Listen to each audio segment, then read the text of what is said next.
Como vencer o medo diante do cenário disruptivo que temos pela frente? A minha experiência com esse assunto, com aulas, consultorias, é o tema que eu vou tratar neste vídeo.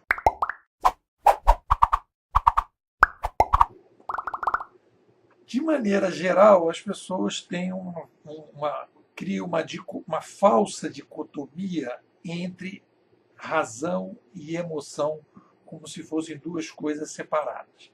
Aqui, de um lado da balança está a razão e do outro lado a emoção, como se fossem duas coisas puras. Aqui está melancia e aqui está uva. E aí você faz separar. Eu sou uma pessoa muito racional. E aí quando a pessoa diz que ela é racional, que ela é uma pessoa que não existe nenhuma emoção. Ela não tem nenhum tipo de emoção. E quando você diz que uma pessoa é muito emocional, que ela não tem nenhum tipo de razão. Aí fica uma coisa contra a outra. E, na verdade, a minha experiência, e a primeira experiência que eu tenho em relação a esse assunto, é a seguinte: nós somos emocionais.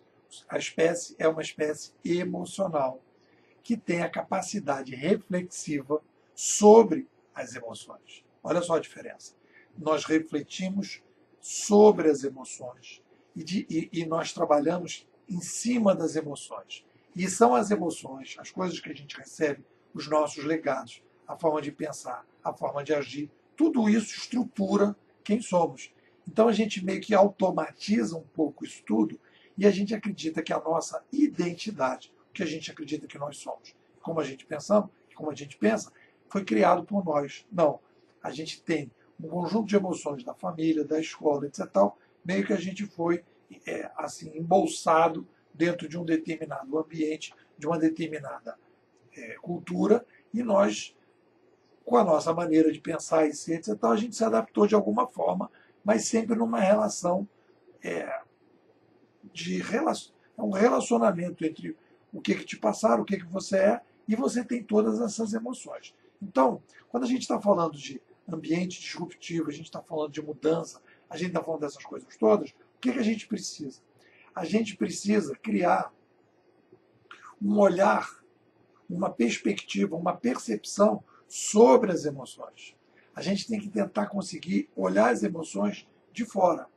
Então, quando a gente diz que a gente precisa sair da caixa, o que as pessoas estão dizendo, e eu trabalho isso muito com meus alunos, o que as pessoas estão dizendo, na verdade, é que você não existe a possibilidade de sair da caixa, porque você sempre vai entrar na caixa, é tomar consciência da caixa que você está. Então é você começar a observar a caixa que você está para poder começar a olhar de fora e poder escolher uma caixa mais adequada, mais interessante, mais compatível com o que está acontecendo. Então, quando a gente está falando de reflexão e de saída da caixa e de olhar de fora, é basicamente a capacidade que a gente tem de perceber que a gente percebe. Perceber que a gente tem a possibilidade de olhar a nossa caixa de fora. Então, o processo, quando as pessoas me perguntam, tá, e como é que eu supero esse medo da disrupção? É conseguir olhar isso de fora. Foi assim que eu consegui. Como é que se faz isso? Você tem que procurar pessoas, procurar autores, procurar teorias, procurar filosofias, procurar metodologias que sejam embasadas não na emoção pura, ou em que não tem uma lógica construída. Existe lógica no que as pessoas estão falando? Qual é a lógica que essa pessoa está construindo? Baseada em quê? Olhando para a história, como é que ele chegou a essa conclusão? Ele está apresentando lá um PowerPoint todo colorido e eu estou todo emocionado aqui, mas é assim que eu vou chegar à conclusão? Não. Eu preciso de reflexão.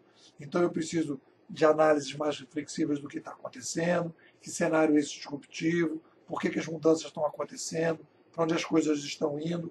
E aí eu começo a exercer a possibilidade de perceber os argumentos mais lógicos e melhores, e a partir daí eu vou aumentando a minha taxa, né, de racionalidade sobre as emoções. E aí eu vou começando a ver as opções que eu tenho, para onde que as coisas podem ir, para onde que as coisas estão caminhando, e a partir daí eu começo a aumentar a minha capacidade de tomada de decisão e automaticamente eu vou reduzindo o meu receio, o meu medo, e eu vou passando por esse processo. O difícil é dar o primeiro passo. porque as pessoas não acham necessário. As pessoas estão tão imersas no cotidiano que acham que as coisas vão sendo levadas. O momento atual pede reflexão, pede análise, pede inteligência, pede que a gente olhe para a nossa percepção e observe o que está acontecendo, procurando argumentos mais lógicos, aumentando a taxa de lógica sobre as emoções. Bom, é isso aí. Se você curtiu, baixa a vinheta. Eu estou aí agora com esse livro sendo lançado agora em 2018. Espero que você compre. Eu vou avisar para o pessoal na minha newsletter, vou avisar aqui no canal, né, para as pessoas. E clica que curtiu o vídeo e assina o canal, que a gente está aqui debatendo o mundo 3.0 de uma forma papo reto, cabeça, sempre com argumentos lógicos, etc. Tal, evitando entrar no dia a dia da vambora, vambora, vambora, sem pensar na filosofia Zeca Pagodinho. Deixa a vida me levar. Não. Deixa que a gente consiga refletindo e ir caminhando com a vida, eu levando a vida e a vida me levando numa grande parceria. Fica ligado.